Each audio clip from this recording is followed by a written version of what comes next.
Candidates, foreign policy, and the war on terror and ISIS. This is a radical Sunni movement. They can only be defeated if they are driven out and the territories held by Sunni Arabs. Hillary Clinton worked aggressively to depose Muammar Gaddafi. We had no business doing it. We should go for waterboarding, and we should go tougher than waterboarding. If they wage jihad against the United States of America, they are signing their death warrant. So do any of these candidates have what it takes to go up against Hillary Clinton in the foreign policy arena?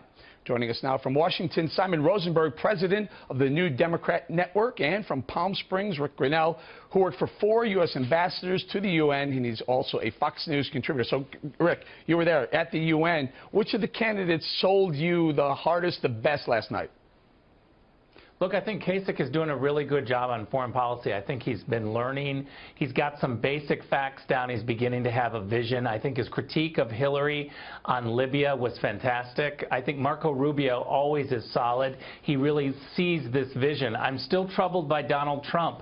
Look, when Chris Wallace tried to get him on facts about his defense spending, or Marco Rubio pushes him on what do you mean by just, saying that you want to do more than waterboarding, Trump falls back to talking about polls and how the fact that he's up in a CNN poll. Right. He's not giving us facts. Stay right here for 1 second, though. There's a very difficult path for John Kasich to become the nominee. It's a difficult path for even Marco Rubio at this point. Maybe Ted Cruz, who knows. But if Donald Trump is the nominee, are you concerned that he won't surround himself with the right people to fix some of the things that he may be lacking as far as foreign policy experience? Right now I am concerned because when he was asked that question last night, who are your advisors, he really didn't have any great answers. He didn't have any people on his team that's advising him. I've also been checking around to see who is whispering in his ear when it comes to foreign policy, and I'm told flat out that he doesn't have anybody, that he's listening to pundits on TV and he's doing some reading on his own, but he doesn't have anyone that he's looking at as an advisor. That's troublesome. All right, Simon, tell us, from the Hillary Clinton standpoint, what is she looking at when she sees the 4 potential nominees that she has to face? Who does she not want to face on foreign policy? Well, I think one of the most interesting things about this is that Hillary is really not like many nominees that we've ever seen before. She's been on the international stage for over 2 decades. She was Secretary of State.